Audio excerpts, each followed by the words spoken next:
তুমি যদি এই 2026-এ মাধ্যমিক পরীক্ষা দিয়ে থাকো তাহলে তো জেনেই গেছো, প্রেস রিলিজের মাধ্যমে মধ্যশিক্ষা পর্ষদের তরফ থেকে অলরেডি অ্যানাউন্স করে দেওয়া হয়েছে আগামী 8ই মে তোমাদের রেজাল্ট আসতে চলেছে।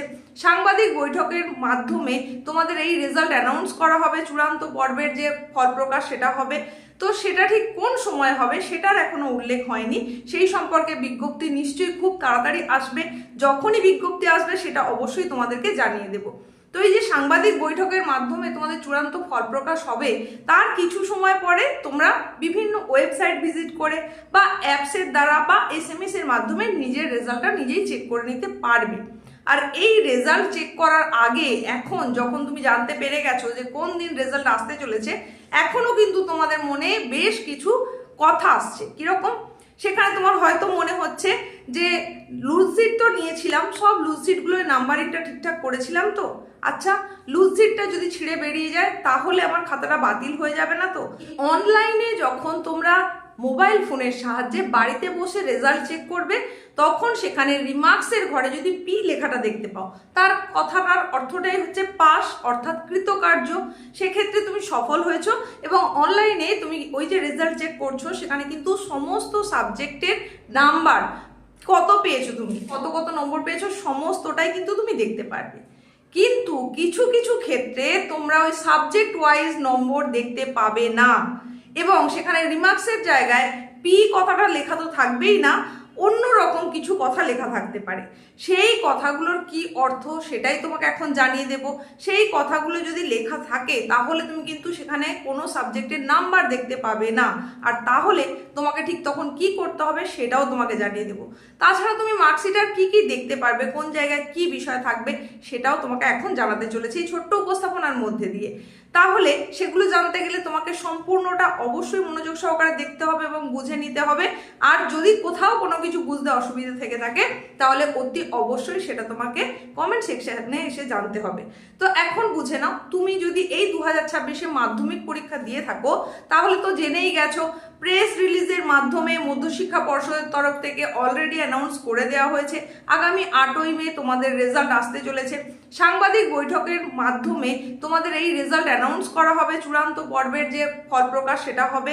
তো সেটা ঠিক কোন সময় হবে সেটার এখনো উল্লেখ হয়নি, সেই সম্পর্কে বিজ্ঞপ্তি নিশ্চয়ই খুব তাড়াতাড়ি আসবে। যখনই বিজ্ঞপ্তি আসবে সেটা অবশ্যই তোমাদেরকে জানিয়ে দেব। তো এই যে সাংবাদিক বৈঠকের মাধ্যমে তোমাদের চূড়ান্ত ফল প্রকাশ হবে, তার কিছু সময় পরে তোমরা বিভিন্ন ওয়েবসাইট ভিজিট করে বা অ্যাপসের দ্বারা বা SMS এর মাধ্যমে নিজের রেজাল্টটা নিজেই চেক করে নিতে পারবে। আর এই রেজাল্ট চেক করার আগে এখন যখন তুমি জানতে পেরে গেছো যে কোন দিন রেজাল্ট আসতে চলেছে, এখনো কিন্তু তোমাদের মনে বেশ কিছু কথা আসছে। কিরকম? সেখানে তোমার হয়তো মনে হচ্ছে যে লুজ সিট তো নিয়েছিলাম, সব লুজ সিটগুলোর নাম্বারিংটা ঠিকঠাক করেছিলাম তো, আচ্ছা লুজ সিটটা যদি ছিঁড়ে বেরিয়ে যায় তাহলে আমার খাতাটা বাতিল হয়ে যাবে না তো?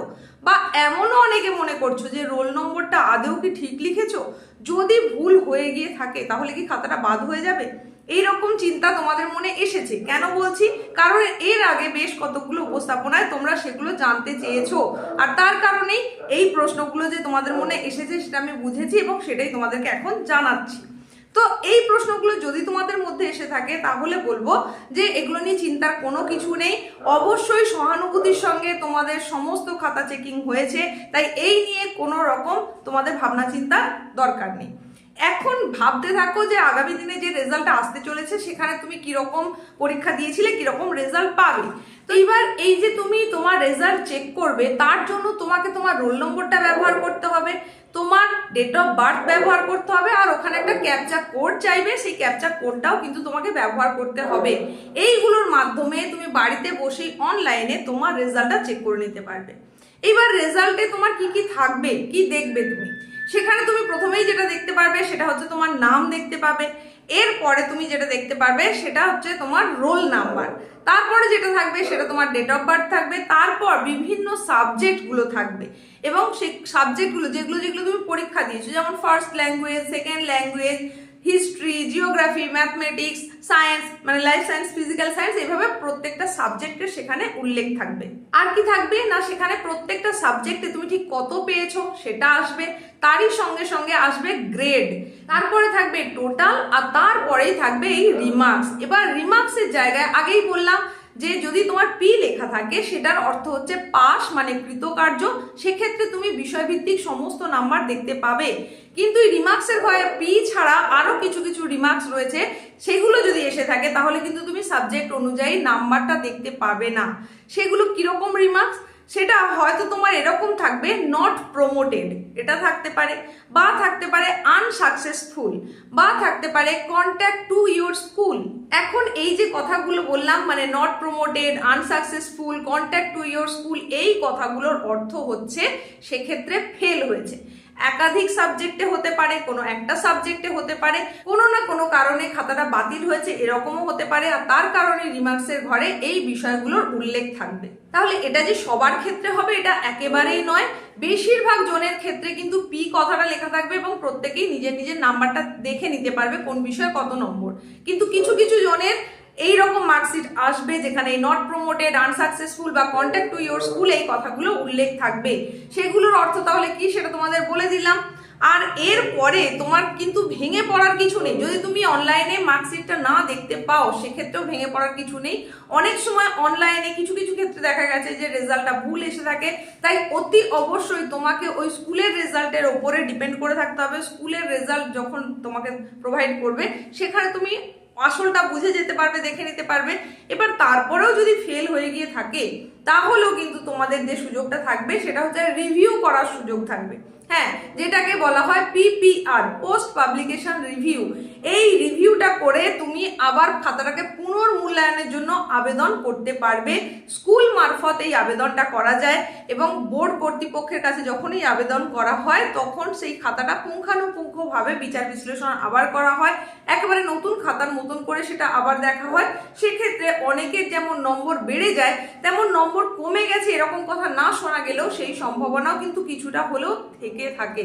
তো তোমাদের মধ্যে যারা যারা এই পিপিআর অ্যাপ্লিকেশন করতে চাও স্কুল মারফত, তাদের জ্ঞাতার্থে বলে রাখি যে রেজাল্ট আউটের পর সাধারণত 15 দিনের মধ্যে এই অ্যাপ্লিকেশনটা করতে হয়। তাই রেজাল্ট আউটের পর পুঙ্খানুপুঙ্খভাবে দেখে নেওয়ার পর তোমরা যদি সিদ্ধান্ত নাও যে তোমরা পিপিআর করবে তাহলে অবশ্যই সেটা 15 দিনের মধ্যে স্কুলের কাছে আবেদন করতে হবে এবং তোমাদের হয়ে স্কুল কর্তৃপক্ষ সেই আবেদন মধ্যশিক্ষা পর্ষদের কাছে পৌঁছে দেবে। তো টোটাল পদ্ধতিটা আশা করছি বুঝতে পেরেছো। এই হচ্ছে সমস্ত বিষয় এবং রেজাল্টে যে যে বিষয়গুলোর উল্লেখ থাকলে তোমরা সাধারণত ঘাবড়ে যাওয়ার কথা, বুঝতে না পারার কথা, সেই বিষয়গুলো বলে দিলাম। তো খুব বেশি জনের ক্ষেত্রে এই রকম রিমার্কস আসবে না, যাদের ক্ষেত্রে আসবে তাদেরকে অবশ্যই স্কুলের সঙ্গে যোগাযোগ করতে হবে ব্যাপারটা বুঝে নেওয়ার জন্য। আর এইটুকুই ছিল তোমাদের জন্য আপডেট। এর পরেও যদি তোমাদের কিছু জানার থাকে তাহলে অতি অবশ্যই তোমরা কমেন্ট সেকশনে এসে জানতে চাও, তাহলে তোমাদের সেটার উত্তর অবশ্যই দিয়ে দেবো। দেখা হচ্ছে নেক্সট উপস্থাপনায় এই রকমই গুরুত্বপূর্ণ কোনো তথ্যের সঙ্গে।